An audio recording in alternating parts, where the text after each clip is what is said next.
ओम श्री परमात्मने नमः। श्री चैतन्य चरित्रावली अध्याय। गोपीनाथ पटनायक सूली से बचे। चाहे तो निष्काम भाव से, चाहे संपूर्ण सांसारिक सुखों की इच्छा से अथवा मोक्ष की ही इच्छा से, बुद्धिमान पुरुष को सर्वदा तीव्र भक्ति योग से उन परम पुरुष श्री कृष्ण की आराधना करते रहना चाहिए। नाम स्मरण, संकीर्तन और लीला कथा रूपी यज्ञों द्वारा। पाठक वृंद राय रामानंद जी के पिता राजा भवानंद जी को तो भूले ही ना होंगे। उनके राय रामानंद, गोपीनाथ पटनायक और वाणीनाथ आदि 5 पुत्र थे, जिन्हें प्रभु 5 पांडवों की उपमा दिया करते थे और भवानंद जी का पांडु कहकर सम्मान और सत्कार किया करते थे। वाणीनाथ तो सदा प्रभु की ही सेवा में रहते थे।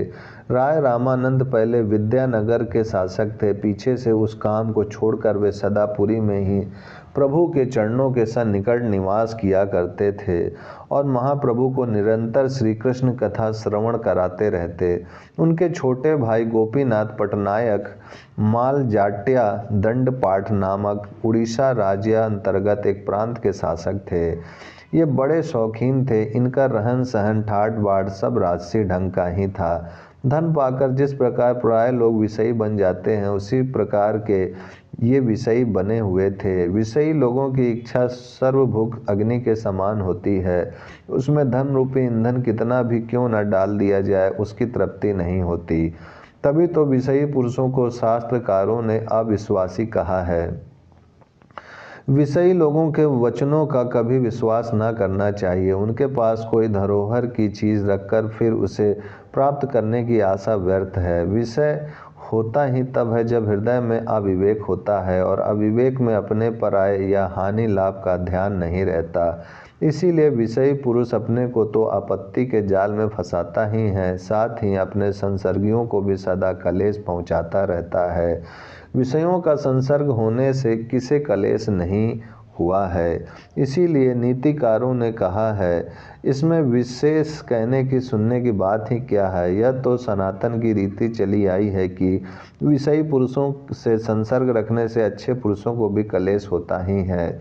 देखो, उस विषयी रावण ने तो जनक नंदिनी सीता जी का हरण किया और बंधन में पड़ा बेचारा समुद्र। साथियों के दुख सुख का उपभोग सभी को करना होता है। वह संबंध नहीं जो सुख में सम्मिलित रहता है और दुख में दूर हो जाता है।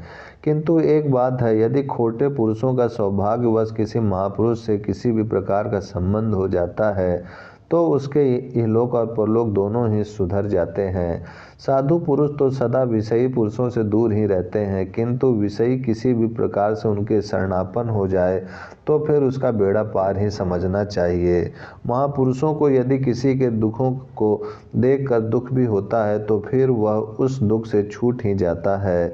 जब संसारी दुख महापुरुषों की तनिक सी इच्छा से छूट जाते हैं, तब शुद्ध हृदय से और श्रद्धा भक्ति पूर्वक जो उनकी शरण में जाता है उसका कल्याण तो होगा ही, इसमें कहना ही क्या।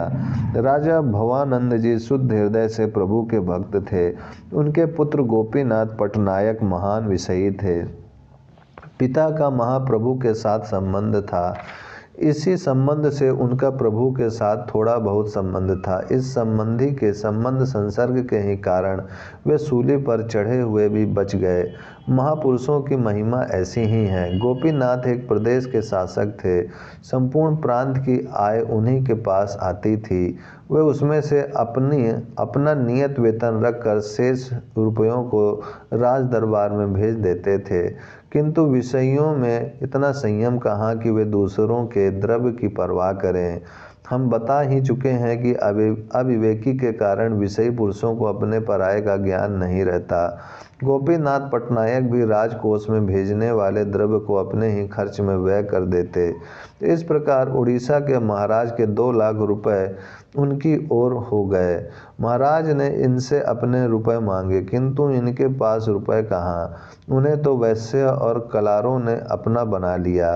गोपीनाथ ने महाराज से प्रार्थना की कि मेरे पास नगद रुपए तो है ही नहीं, मेरे पास ये 10-20 घोड़े हैं, कुछ और भी सामान है, इसे जितने में समझे ले लें, शेष रुपए मैं धीरे धीरे देता रहूँगा। महाराज ने उनकी प्रार्थना स्वीकार कर ली और घोड़ों की कीमत निश्चय करने के निमित्त अपने एक लड़के को भेजा। वह राजकुमार बड़ा बुद्धिमान था, उसे घोड़े की खूब परख थी। वह अपने 10-20 नौकरों के साथ घोड़ों की कीमत निश्चय करने वहां गया। राजकुमार का स्वभाव था कि वह ऊपर को सिर करके बार बार इधर उधर मुंह फिरा फिरा कर बातें किया करता था।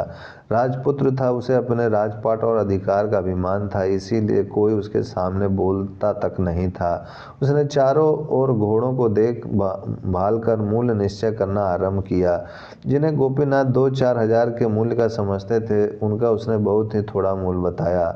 महाराज गोपीनाथ को भवानंद जी के संबंध से पुत्र की भांति मानते थे, इसीलिए वे बड़े दृढ़ हो गए थे। राजपुत्रों को वे कुछ समझते ही नहीं थे।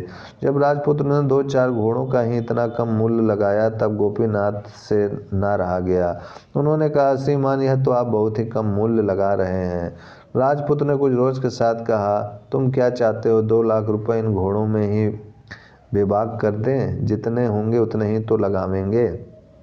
गोपीनाथ ने अपने रोष को रोकते हुए कहा, श्रीमान घोड़े बहुत बढ़िया नस्ल के हैं, इतना मूल्य तो इनके लिए बहुत ही कम है। इस बात से कुछ कुपित होकर राजपुत्र ने कहा, दुनिया भर के रद्दी घोड़े इकट्ठे कर रखे हैं और चाहते हैं इन्हें ही देकर 2 लाख रुपयों से बेबाक हो जाएं। यह नहीं होने का, घोड़े जितने के होंगे उतने ही लगाए जाएंगे। राज प्रसाद प्राप्त माने गोपीनाथ अपने इस अपमान को सहन नहीं कर सके। उन्होंने राजपुत्र की उपेक्षा करते हुए धीरे से व्यंग के स्वर में कहा, कम से कम मेरे ये घोड़े तुम्हारी तरह ऊपर मुंह उठाकर इधर उधर तो नहीं देखते। उनका भाव था कि तुम्हारी अपेक्षा घोड़े का मूल्य अधिक है। ओम शांति शांति शांति।